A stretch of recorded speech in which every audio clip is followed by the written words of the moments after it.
मैं तेरी लुगाई हूं क्या? तू मेरे को रात को फेस टाइम पे करेगा? मैं तेरे से कोई खान मांग रहा हूं क्या कलेक्टर साहब? जब हम किसी को ब्यूरोक्रेट को फोन करते, भाई साहब रात को फेस टाइम पे करता हूं, मैं तेरी लुगाई हूं क्या? तू मेरे को रात को फेस टाइम पे करेगा? मैं तेरे से कोई खान मांग रहा हूं क्या कलेक्टर साहब? मैं तेरे से आईएएस अफसरों को कहता हूं कि मुझे फेस टाइम पे बात नहीं करनी, मुझे लैंडलाइन से बात करो, नॉर्मल कॉल से बात करो, होने वाला काम है तो करना पड़ेगा, और नहीं करोगे तो मैं चेतावनी देके जा रहा हूं, इस प्रशासन को घुटनों के बल चला देंगे, ये मैं कहना चाहता हूं। महात्मा गांधी राष्ट्रीय रोजगार गारंटी अधिनियम मनरेगा में प्रस्तावित बदलावों को लेकर कांग्रेस ने अजमेर कलेक्ट्रेट पर जोरदार प्रदर्शन किया। प्रदर्शन के दौरान प्रदेश कांग्रेस अध्यक्ष गोविंद सिंह डोटासरा ने केंद्र और राजस्थान की भाजपा सरकार पर तीखा हमला बोलते हुए कहा कि जब किसी ब्यूरोक्रेट को फोन करते हैं तो जवाब मिलता है, भाई साहब रात को फेस टाइम करूंगा, मैं तेरी लुगाई हूं क्या? डोटासरा ने आरोप लगाया कि राजस्थान में पर्ची से बनी सरकार दिल्ली में हाजिरी तो लगा रही है, लेकिन जनता के लिए जमीन पर एक पैसे का काम नहीं कर रही। उन्होंने भजनलाल शर्मा को 2 साल के कार्यकाल पर तंज कसते हुए कहा कि ये जश्न उपलब्धियों का नहीं, बल्कि जनता का कुछ भी बिगाड़ न पाने का जश्न है। प्रदेश कांग्रेस अध्यक्ष ने प्रशासन पर भाजपा और आरएसएस के दबाव में काम करने का आरोप लगाते हुए इसे लोकतंत्र के लिए शर्मनाक बताया। उन्होंने चेतावनी दी कि अगर कांग्रेस कार्यकर्ताओं पर जरा भी जुल्म हुआ तो पार्टी चुप नहीं बैठेगी और जनता के हक व सम्मान की लड़ाई सड़क से सदन तक पूरी ताकत से लड़ी जाएगी।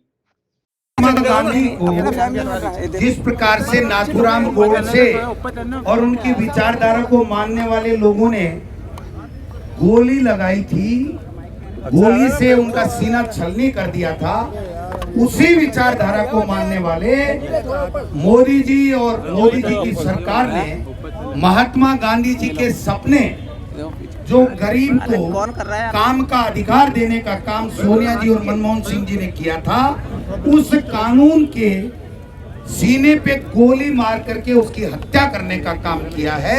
उसके विरोध में हम अजमेर से ये शुरुआत कर रहे हैं। पूरे राजस्थान में गरीब, दलित, पिछड़ा जो मांगते ही काम मिलता था कानून के मुताबिक, उसको जो खत्म करने का काम किया है उसके विरोध में है। और वापस जब तक बहाल नहीं होगा तब तक हम इनके खिलाफ, इनके षड्यंत्र के खिलाफ, इनकी विचारधारा के खिलाफ हम लोग संघर्ष करेंगे। सर स्वच्छता और इसको लेकर इन्होंने कहा है कि रामली को लेकर का ये कहना है कि विचारधारा को फॉलो करते हैं। तो गांधी जी अगर विचारधारा को फॉलो करते तो गांधी जी का सपना था कि समानता का अधिकार मिले, काम का अधिकार मिले, गरीब को किसी के दरवाजे पे रोटी के लिए भीख नहीं मांगनी पड़े।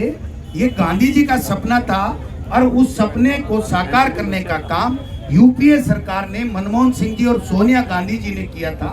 उसके ऊपर इन्होंने किस तरीके से कैंची चला करके उसको खत्म करने का काम किया, ये झूठ बोलते हैं। आरएसएस का एक फंडा है, झूठ बोलो, बार बार बोलो, इतनी जोर से बोलो कि लोग भ्रमित हो जाएं, सच के करीब मानने लगे और उनकी राजनीतिक रोटियां सीख जाएं और करना धरना कुछ ना पड़े। सर बीजेपी का ये भी आरोप है कि जो विचारधारा है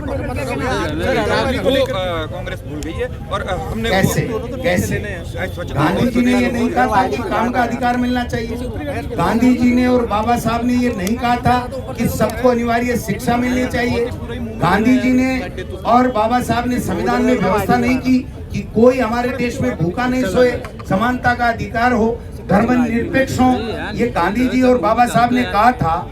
इनको मानते हैं क्या? ये आज ख्वाजा साहब की दरगाह के ऊपर पहली बार देश के प्रधानमंत्री ने कोई संदेश तक नहीं भेजा, तो क्या ये सबको साथ लेकर के चलने का इनका जो एजेंडा है उसकी तो पोल खुली रही है ना?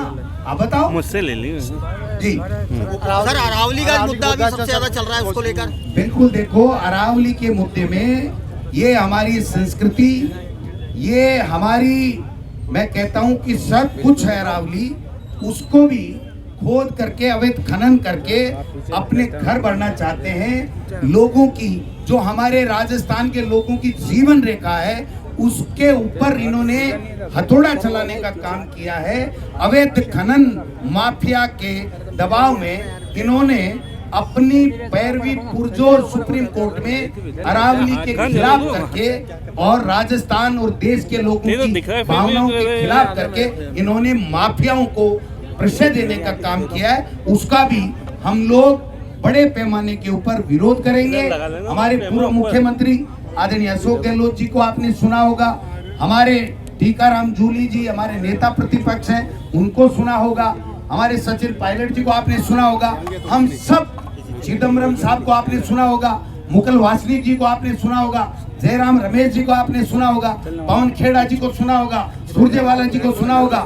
कि चाहे अरावली हो चाहे मनरेगा हो, इन सब को खत्म करके और तानाशाह सरकार इस देश में स्थापित करना चाहते हैं, वोट का अधिकार समाप्त करना चाहते हैं, इस संविधान में संशोधन करके आरक्षण की व्यवस्था को खत्म करना चाहते हैं। सर आपने कहा राइट टू